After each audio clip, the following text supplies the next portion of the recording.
पश्चिमी दिल्ली के अशोकनगर क्षेत्र में भाजपा द्वारा 4 राज्यों में प्रचंड विजय प्राप्त करने को लेकर लड्डू वितरण कार्यक्रम का आयोजन किया गया। पश्चिमी दिल्ली के अशोकनगर क्षेत्र में लड्डू वितरण कार्यक्रम का आयोजन इसलिए भी खास बन जाता है क्योंकि उत्तर प्रदेश के चुनाव में ऐसा पहली बार हुआ है कि 35 साल में फिर से कोई पार्टी पुनः अपने सरकार बना रही हो। साथ ही 272 सीटों पर प्रचंड बहुमत से विजय प्राप्त करके सरकार बनाए जाने का यह कारनामा पहली बार हुआ है। और ऐसा पहली बार हुआ है कि विधानसभा चुनाव में कोई मुख्यमंत्री दोबारा से पुनः मुख्यमंत्री पद की शपथ ले रहा हो। उत्तर प्रदेश में भाजपा द्वारा योगी आदित्यनाथ जी की सरकार ने 272 प्लस सीटें प्राप्त की हैं, जिसके चलते पश्चिमी दिल्ली के अशोकनगर क्षेत्र में करीब 272 किलो लड्डू वितरण कार्यक्रम का आयोजन रखा गया। लड्डू वितरण कार्यक्रम के आयोजन के दौरान पश्चिमी जिला भाजपा कार्यकर्ताओं ने अपनी उपस्थिति दर्ज करवाई। साथ ही पश्चिमी दिल्ली के अशोकनगर क्षेत्र में 272 किलो लड्डू बांटकर भाजपा कार्यकर्ताओं ने अपनी खुशी इजहार की। पश्चिमी दिल्ली के अशोकनगर क्षेत्र में लड्डू वितरण कार्यक्रम का आयोजन मुख्य तौर से पश्चिमी दिल्ली के ही अशोकनगर क्षेत्र के निवासी एवं भाजपा कार्यकर्ता श्री प्रवीण अरोड़ा बिल्ला जी द्वारा किया गया। साथ ही उनका साथ दिया पश्चिमी दिल्ली के ही भाजपा कार्यकर्ता हिमांशु डंग जी ने। पश्चिमी दिल्ली के अशोकनगर क्षेत्र में लड्डू वितरण कार्यक्रम के आयोजन के दौरान भाजपा महिला विंग की कार्यकर्ताएं भी इस कार्यक्रम के आयोजन के दौरान अपनी उपस्थिति दर्ज करवाती हुई दिखी। साथ ही कार्यक्रम के आयोजन के दौरान राजीव बब्बर जी, जो कि प्रदेश भाजपा के उपाध्यक्ष भी हैं, उन्होंने भी इस कार्यक्रम के दौरान अपनी उपस्थिति दर्ज करवाई। ऐसा पहली बार देखा गया है कि किसी राजनीतिक पार्टी द्वारा इतने भव्य तरीके से लड्डू वितरण कार्यक्रम का आयोजन किया गया हो। 272 किलो लड्डू वितरण कार्यक्रम का आयोजन ठीक उसी समय करवाया गया जिस समय योगी आदित्यनाथ जी उत्तर प्रदेश में शपथ ग्रहण समारोह के दौरान मुख्यमंत्री पद की शपथ ले रहे थे। वहां उत्तर प्रदेश में वह मुख्यमंत्री पद की शपथ ले रहे थे। यहां दिल्ली में भाजपा कार्यकर्ता लड्डू वितरण कार्यक्रम के आयोजन के दौरान जश्न में डूबे हुए थे। जिस तरीके से दोबारा इतने प्रचंड बहुमत के साथ और जो यहाँ के लोग इतने दावे कर रहे थे, उन सब दावों को झुठला दिया। और मैं वहाँ की जनता को अभिनंदन करना चाहूँगी कि जिस प्रकार दिल्ली और पंजाब की जनता जो है वो छोटे छोटे लालच में फंस गई, लेकिन हमारे यूपी की, उत्तराखंड की, मणिपुर की और गोवा की जो जनता हमारी रही, वो उनका मैं अभिनंदन करना चाहूँगी आज। और पूरे मंत्रिमंडल को, यूपी के पूरी मंत्रिमंडल को अपनी ओर से बहुत बहुत बधाई देना चाहूँगी। और दोबारा हम सब लोग इस गौरवशाली जो इतिहास अब बनने जा रहा है उसके साक्षी बनेंगे। उसके लिए हम सभी को भी बहुत बहुत बधाई। भारत माता की जय। भारतीय जनता पार्टी जिंदाबाद। नरेंद्र मोदी जिंदाबाद। नरेंद्र मोदी जिंदाबाद। नरेंद्र मोदी जिंदाबाद। नरेंद्र मोदी जिंदाबाद। आज के आयोजन का प्रवीण बिल्ला जी को, मंडल की टीम को, महिला मोर्चा को, सभी पदाधिकारियों को और जो दूसरे क्षेत्र से आए उनका सबका धन्यवाद। क्योंकि जैसे राजीव जी बता रहे थे कि ये मुख्यमंत्री जो पंजाब में पहली बार जीत के आया है उसको कितना घमंड है। और घमंड के बाद हमारे मोदी जी से कह रहा है 1 लाख करोड़ रुपए दे दो, हमें उधार चाहिए, बार बंदा मिला पर यूथ से ले ले, हमारे पास तो नहीं है। क्योंकि वो पिक्चर देखने के लिए भी इतना वो कर रहा है और देश के लिए टैक्स माफ नहीं कर सकता। हिंदुस्तान में पहली बार इतनी भारी टिकट अपने पैसों से खरीद कर, आज तक तो फिल्म दुनिया में आई नहीं। एक आई थी जय संतोषी माँ, उसके बाद आई थी छोले, उसके बाद कोई फिल्म नहीं आई आज तक। आपका कैमरा कहाँ है? पीछे लगा रखा भाई। और इसलिए सभी कार्यकर्ताओं को धन्यवाद देते हैं। 273 जो हमारे MLA जीत के हैं वो देश के लिए, समाज कल्याण के लिए और आगे बढ़ेंगे। इसी प्रकार से आने वाली सत्ता दिल्ली में भी इसी प्रकार से आएगी। आप सबका बहुत बहुत धन्यवाद।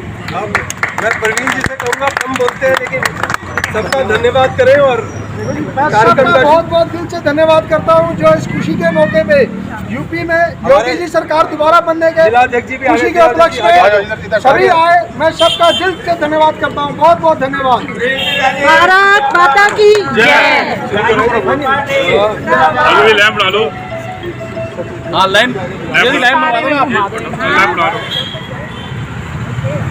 बेटा थोड़ा जवाब देगी तो लैंड बनेगी।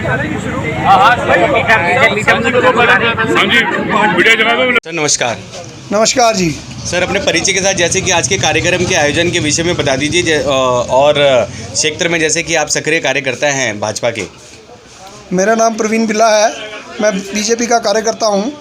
क्योंकि मैं योगी जी से बहुत ही प्रेरित हूं। योगी जी के शासनकाल में जो राम मंदिर बना, महिला सुरक्षा हुई, यूपी के लोग नहीं पूरे देश के लोग चाह रहे थे कि यूपी के योगी जी दोबारा मुख्यमंत्री बने, और उसी खुशी में हमने जितनी सीटें आई उतने किलो लड्डू मंगवा के यहाँ पे सबका मुंह मीठा कराया और खुशी जाहिर की कि हम इस बात से बड़े प्रसन्न हैं कि योगी जी दोबारा पूर्ण बहुमत के साथ आए हैं। और जैसे कि निगम के चुनाव स्थगित हो गए हैं, उसके लिए आम आदमी पार्टी के कार्यकर्ता जो कि क्षेत्र में जगह जगह होर्डिंग्स लगाकर इस बात का प्रचार कर रहे हैं कि बीजेपी ने इसको बैकफुट पे ला दिया है। ऐसा जी, केजरीवाल जी का तो काम है झूठ बोलना। कारण आप देखिए, गोवा में 2 सीटें आई जमानत जब्त, बाकी जगह उत्तराखंड में कुछ आया नहीं, यूपी में कुछ आया नहीं, मणिपुर में कहीं दिखे नहीं, बस शोर मचाते रहेंगे और कुछ नहीं करते केजरीवाल जी। सिर्फ पंजाब के जो हैं उसमें जीत होगी उनकी, उनको ये लग रहा है जैसे उन्होंने पूरा विश्व जीत लिया, परंतु ये जनता है। जब 4 जगह आप हार गए, जहां आप कह रहे थे गोवा में सरकार बनाएंगे, उत्तराखंड में सरकार बनाएंगे, कहीं कुछ नहीं कर पाए। जमानत जब्त उत्तराखंड में भी, उत्तर प्रदेश में भी, और रोते रोते रहे, मगर उनको ये समझ नहीं आ रहा 4 जगह हार गए और फिर मोदी जी पे लांछन लगा रहे हैं। बताओ, उनको सोच होनी चाहिए कि क्या कर रहे हैं, क्या बोल रहे हैं। घमंड किसी को नहीं करना चाहिए।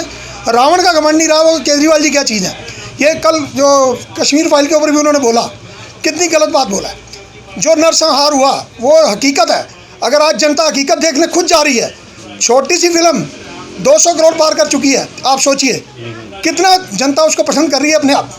मगर केजरीवाल जी हैं, हिंदू विरोधी चलते हैं, उनका एक समुदाय नाराज ना हो जाए, इसलिए उनको लगता है कि मैं तो सिर्फ उसी समुदाय के साथ चलूँगा बस। हाँ जी, उन्होंने टैक्स फ्री करने को लेकर बहुत ही तीखा व्यंग किया था। ऐसा जी, बाकी फिल्मों में उन्होंने किया, हैदर पे किया, उन्होंने सब पे किया, उनको कान की आंख जैसी फिल्म पे किया, जो कि समुदाय विशेष के लोगों की निर्माता और प्रोड्यूसर थे।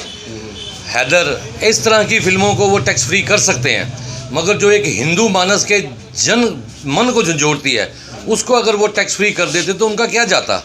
मगर नहीं, किसी समुदाय विशेष को खुश करने की राजनीति जो उनकी हमेशा से रही है, वही उसी पे कायम है। रही बात निगम की, जिसके लिए वो परेशान हैं, नौसिखिए हैं, जानते नहीं हैं, कुछ काम आता नहीं है। तीनों निगमों को एक करके आप देखते होंगे कि एमसीडी के कर्मचारियों को वेतन नहीं मिलता, उनको अन्य भत्ते नहीं मिलते।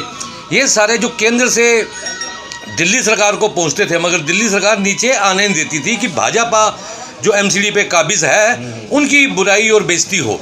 मगर केंद्र सरकार सब कुछ जानती है। जैसे फ्री राशन आप समझते हैं, केंद्र सरकार ने दिल्ली सरकार को दिया, दिल्ली सरकार उसके ऊपर अपना फोटो लगा के कि हम वितरित कर रहे हैं।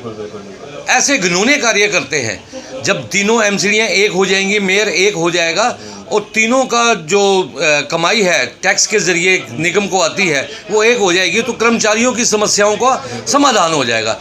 ये वो बात समझते नहीं और गुमराह कर रहे हैं कि भारतीय जनता पार्टी हार गई, चुनाव से डर के भाग गई। मगर आने वाला समय बताएगा, भारतीय जनता पार्टी का कार्यकर्ता न डरता है, न झुकता है, न रुकता है, सिर्फ अपना काम करता है। इसी शब्दों के साथ भारत माता की जय। अपना परिचय भी दे दीजिए। राजेश वधावन, एक सामान्य सा नागरिक, अशोकनगर का। हम सबका मन सबकी आवाज़ से संदीप चौहान की रिपोर्ट।